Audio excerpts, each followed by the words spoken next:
लोहड़ी की शाम थी। पूरा पंजाब उत्सव में डूबा था, लेकिन सरहद के पास स्थित काला साया गांव में हवा में कुछ ज्यादा ही ठंड थी। करण सालों बाद अपनी पुश्तैनी हवेली लौटा था। आंगन में लोहड़ी की आग जलाने की तैयारी चल रही थी। करण, याद रखना बेटा, आज की रात गन्ने के खेतों की तरफ आंख उठाकर भी मत देखना। आज धुंध वाली माई अपनी बलि मांगने निकलती है। दादी आप भी ना, ये सब पुरानी बात है। अब हम 2026 में जी रहे हैं। कोई माई वाई नहीं होती, ये सब बच्चों को डराने के तरीके हैं। भाई मजाक मत उड़ा। पिछले साल लोहड़ी की रात को लखविंदर का लड़का लापता हो गया था। आज तक उसका सिर्फ साफा मिला, वो भी उन गन्ने के खेतों के बीच। जैसे ही सूरज ढला, आंगन में बड़ी सी लोहड़ी चलाई गई। सुंदर मुंदरिये गा रहे थे, तिल और रेवड़ियां आग में डाली जा रही थी। लेकिन तभी अचानक हवा का एक ऐसा झोंका आया जिसने जलती हुई आग को लगभग बुझा ही दिया। करण भाई, वो देखो, खेतों के किनारे पर कोई खड़ा है। करण ने मुड़कर देखा। हवेली के ठीक पीछे फैले मीलों लंबे गन्ने के खेतों की बाउंड्री पर एक लंबी काली आकृति खड़ी थी।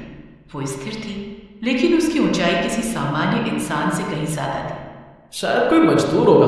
वीर, टॉर्च ला दो जरा। नहीं करण, बाहर मत जाना। देख, आग का रंग नीला हो गया है। वीर सही कह रहा था। लोहड़ी की पवित्र अग्नि अब नारंगी नहीं बल्कि एक अजीब सी नीली लौ में बदल चुकी थी। दादी जानकी ने हाथ में गंगा जल लिया और मंत्र बुदबुदाने लगी। तभी एक सिसकी सुनाई दी। यह आवाज करण के छोटे भाई सनी की थी, जो शाम से ही कहीं गायब था। आवाज गन्ने के खेतों के बीच। करण ने बिना सोचे समझे टॉर्च उठाई और खेतों की तरफ भाग पड़ा। नहीं करण, वो सनी नहीं है, वो आवाजों का जाल है।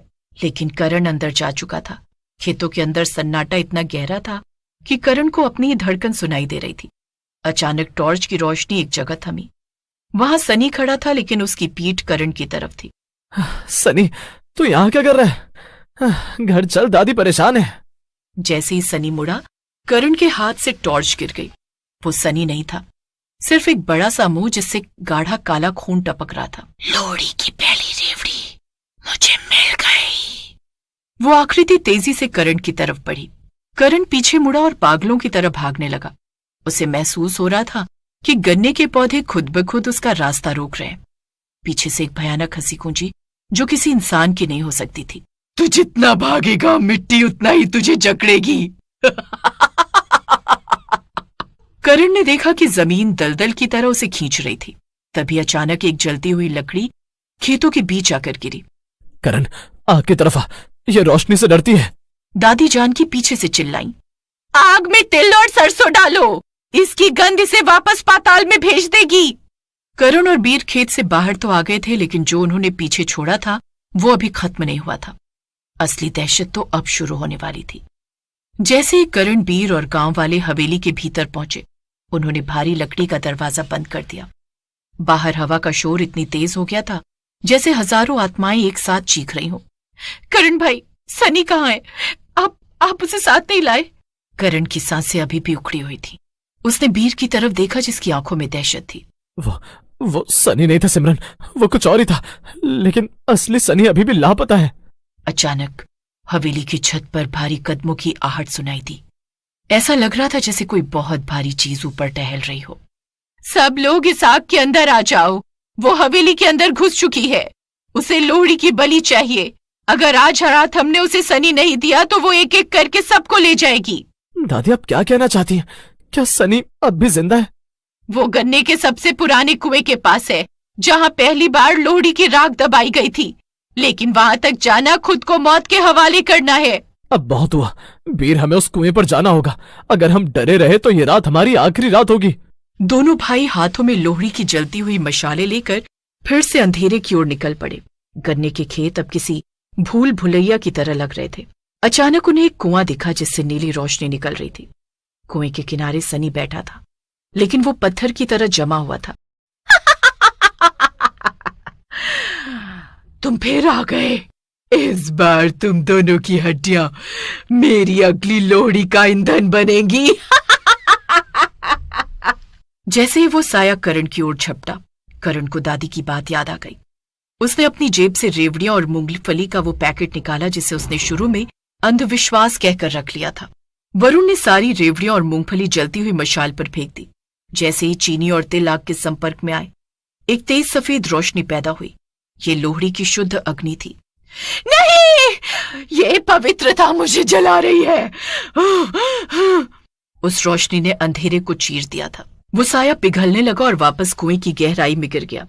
कुएं से एक जोरदार धमाका हुआ। अगली सुबह जब सूरज की पहली किरण काला साया गांव पर पड़ी तो सब कुछ शांत था। सनी को होश आ गया था, हालांकि उसे कुछ याद नहीं था। हवेली के आंगन में राख अब भी ठंडी हो रही थी। करण ने देखा कि उसकी हथेली पर एक छोटा सा निशान था, जैसे किसी ने जलते हुए कोयले से वहां लोहड़ी लिखा हो। अब यकीन आया बेटा, कुछ रस्में सिर्फ रिवाज नहीं ढाल होती हैं। करण ने चुपचाप सिर झुका लिया। उसने अपनी घड़ी देखी। 2026 की पहली लोहड़ी बीत चुकी थी, लेकिन उसने उसे वो सिखा दिया था जो कोई किताब नहीं सिखा सकी। हवेली में सन्नाटा तो था, लेकिन वो शांति वाली नहीं, बल्कि तूफान से पहले की खामोशी थी। रात के करीब 2 बज रहे थे। सनी गहरी नींद में था, लेकिन अचानक उसकी आंखों की पुतलियां सफेद होने लगीं। वो बिस्तर से उठा और बिना आवाज किए रसोई की तरफ बढ़ा। करण जो बरामदे में बैठा पहरा दे रहा था, उसने सनी को जाते देखा। सनी, इतनी रात को कहां जा रहा है? पानी चाहिए। सनी नहीं रुका। वो सीधे रसोई के उस कोने में गया जहां पुरानी अनाज की बोरियां रखी थीं। जैसे ही करण ने सनी का कंधा पकड़ा, सनी ने पीछे मुड़कर देखा। उसकी आंखों में सनी नहीं, बल्कि वही कुएं वाली काली आकृति की झलक थी। कुआं तो भर दिया, लेकिन जो मिट्टी में दबा था उसे कैसे रोकोगे? तभी वहां दादी जानकी लालटेन लेकर पहुंची। उनके चेहरे पर हवाइयां उड़ रही थीं। उन्होंने देखा कि सनी ने जमीन से एक पुरानी सड़ी हुई पोटली निकाल ली थी। करण, उससे वो पोटली छीन ले। वो इस हवेली के पूर्वजों का वो पाप है जिसे 100 साल पहले दबाया गया था। इस गांव को खुशहाल बनाने के लिए 100 साल पहले लोहड़ी के दिन एक अग्नि बलि दी गई थी। वो आत्मा शांत नहीं हुई थी, वो बस कैद थी। आज उस कुएं के बंद होते ही उसे रहने के लिए नया ठिकाना चाहिए था, और वो ठिकाना ये हवेली है। अचानक पूरी हवेली थरथराने लगी। दीवारों से काला धुआं निकलने लगा। हवेली के आंगन में बुझी हुई लोहड़ी की राख अपने आप हवा में उड़ने लगी और एक बवंडर बन गई। बीर और सिमरन भी जाग चुके थे और दहशत में कोने में दुबक गए। मुझे मुक्त करो या फिर इस हवेली को राख बनते देखो। दादी, इसे रोकने का कोई तो रास्ता होगा। सिर्फ एक ही रास्ता है करण। इस पोटली को उस आग में डालना होगा जो सच्चे पश्चाताप से जलाई गई हो, और आज की रात की आग तो डर से जलाई गई थी। करण ने फुर्ती से पोटली झपटी। पोटली छूते ही उसे ऐसा महसूस हुआ जैसे हजारों बर्फीली सुइयां उसके हाथों में चुभ रही हों। वो भागा और आंगन की उस जगह पहुंचा जहां मुख्य लोहड़ी जलाई गई थी।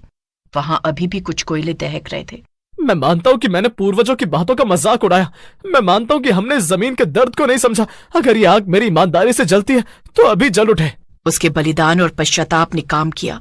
बुझी हुई राख से अचानक एक विशाल सुनहरी लौ ऊपर उठी। करण ने वो पोटली उस पवित्र अग्नि में फेंक दी। जैसे ही पोटली जली, एक रूह कपा देने वाली चीख पूरे गांव में गूंज उठी। सनी का शरीर जमीन पर गिर पड़ा और वो सामान्य हो गया। हवेली के कोनों से काला धुआं गायब होने लगा।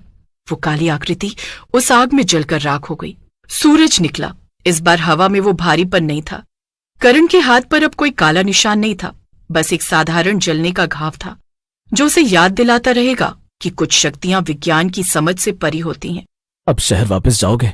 नहीं वीर, अब मुझे समझ आया कि इस गांव को आर्किटेक्ट की नहीं, अपनी जड़ों से जुड़े लोगों की जरूरत है। अगली लोहड़ी में यही मनाऊंगा, पूरी श्रद्धा के साथ।